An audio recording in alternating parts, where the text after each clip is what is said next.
அனைவருக்கும் வணக்கம். எடப்பாடி பழனிசாமி அவர்களுக்கு அடி மீது அடி விழுந்து கொண்டிருக்கிறது.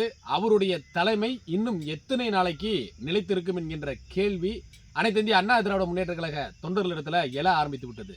ஏனென்றால் தொடர்ச்சியாக தோல்வியில் இருக்கக்கூடிய அதிமுக, அந்த தொடர் தோல்விகளுக்கு காரணம் யார் என்று பார்த்தால் எடப்பாடி பழனிசாமி என்கின்ற தனிநபராகத்தான் இருந்து கொண்டிருக்கிறார். அப்படிப்பட்ட வேளையில கள ஆய்வு செய்வோம், எதற்காக நம்ம தேர்தலில் தோல்வி அடைஞ்சோம்னு சொல்லிட்டு அதற்கு உண்டான காரணங்களை தெரிந்து கொள்ளலாம்னு சொல்லிட்டு எடப்பாடி பழனிசாமி அவர்கள் ஒரு கள ஆய்வு குழுவை அறிவிச்சார். அதில் முன்னாள் அமைச்சர்களுடைய பெயர்கள் இடம்பெற்றிருந்தன. அதன்படி ஒவ்வொரு மாவட்டமாக இவங்க குழுக்களாக போய் அந்த கள ஆய்வு கூட்டத்தை நடத்தி கொண்டிருக்கிறார்கள். அதன் அடிப்படையில் கன்னியாகுமரி மாவட்டத்தில் நேற்றைய முன்தினம் அண்ணன் எஸ்பி வேலுமணி அவர்களுடைய தலைமையில் அந்த கள ஆய்வு கூட்டமானது நடைபெற்றது. அவர் இருக்கும் பொழுதே அதே இடத்துல கட்சி உறுப்பினர்களிடத்துல வாக்குவாதம் ஏற்படுகிறது, கட்சி நிர்வாகிகளிடத்துல வாக்குவாதம் ஏற்படுகிறது. அந்த வாக்குவாதம் கைகலப்பாகவும் மாறியது.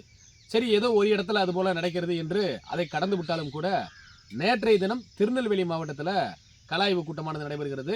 அந்த கூட்டத்திற்கும் முன்னாள் அமைச்சர் அண்ணன் எஸ்பி வேலுமணி அவர்களுடைய தலைமையில் தான் அந்த கள ஆய்வு கூட்டமானதும் நடைபெற்றது.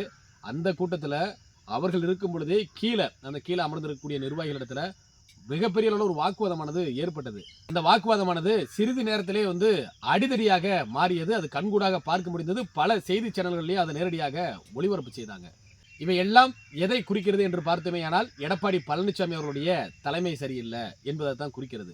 ஏனென்றால் தலைமை சரியாக இருந்தால் தலைமை நம் மீது நடவடிக்கை எடுக்கும் என்கின்ற ஐயம் இந்த நிர்வாகிகளிடத்தில் இருந்திருக்கும், தொண்டர்களிடத்தில் இருந்திருக்கும்.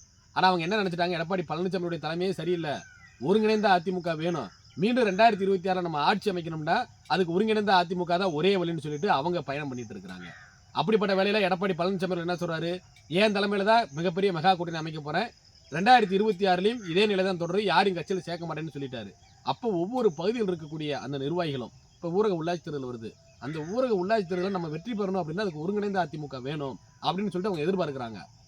அந்த எதிர்பார்ப்பை எடப்பாடி பழனிசாமி அவர்கள் புரிந்து கொள்ளாம அவருடைய இலக்கு 2026 நான் முதலமைச்சர் ஆகணும் அப்படின்றதுல செயல்பட்டு கொண்டிருக்கிறாரே என்கின்ற வருத்தம் இந்த அதிமுக தொண்டர்களிடத்துல இருந்து கொண்டுதான் இருக்கிறது.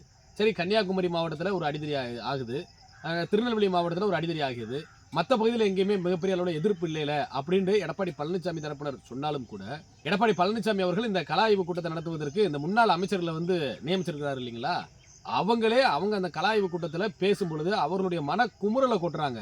2 தினங்களுக்கு முன்பாக பார்த்தோம்னா முன்னாள் அமைச்சர் திண்டுக்கல் சீனிவாசன் அவர்கள் சொன்னது மிகப்பெரிய அளவில் பேசு பொருளாகி கொண்டிருக்கிறது, தற்பொழுது வரை விவாதமாகி கொண்டிருக்கிறது.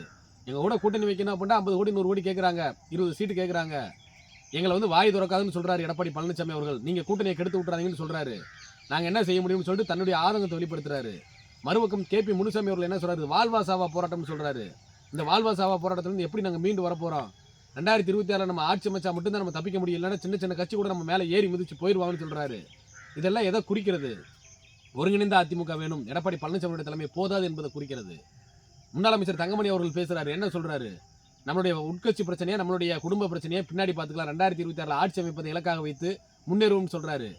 ஆனால் அவர் சொல்லக்கூடிய கருத்து 2026 ஆட்சி பிடிக்க வேண்டும் என்பதாக இருந்தாலும் கூட பின்னாடி பேசிக்கொள்வோம் என்பது இங்கே ஏற்கத்தக்கதாக இல்லை. முதல்ல நம்ம குடும்ப பிரச்சனையை பேசுவோம், நமக்குள்ள ஒரு ஒருமித்த கருத்தை உண்டாக்குவோம், ஒற்றுமையாவோம், களத்துக்கு போவோம், களத்தில் நின்று ஜெயிப்போம், அப்படித்தான் போகணும். இன்னைக்கு தொண்டர்களுடைய என்ன என்பதை ஒரு தலைவர் புரிந்து கொள்ள வேண்டும். எடப்பாடி பழனிசாமி அவர்கள் தலைமை பண்புக்கு சரியான ஆள் இல்லை என்பதற்கு ஒரே ஒரு எடுத்துக்காட்டு தான். இத்தனை தோல்விகளுக்கு பின்பும் தொண்டருடைய எண்ணம் என்ன என்பதை புரிந்து கொள்ளாம தான் தோன்றித்தனமாக தனக்கு என்ன வேண்டுமோ அதை மட்டும் சிந்திக்கக்கூடியவர் எப்படி தலைமையாக இருக்க முடியும்? அதுதான் தொண்டருடைய கேள்வி. தொண்டருடைய பேரெழுச்சி ஆரம்பமாகிவிட்டது, நிர்வாகிகளுடைய பேரெழுச்சியும் ஆரம்பமாகிவிட்டது. முன்னாள் அமைச்சர்களும் ஒருங்கிணைந்த அதிமுகவிற்கு இசைந்து கொடுக்க ஆரம்பித்து விட்டார்கள். விரைவில் ஒருங்கிணைந்த அதிமுக உருவாகும். இது போன்ற அசாத்தியமான சூழ்நிலைகள் சரி செய்யப்படும். 2026 மாண்புமிகு அம்மா அவருடைய ஆட்சி, மாண்புமிகு இதய தெய்வம் புரட்சித் தலைவர் எம்ஜிஆர் அவருடைய ஆட்சியை கழகத்துடைய ஒருங்கிணைப்பாளர் அவர்கள் அமைப்பார். நன்றி, வணக்கம்.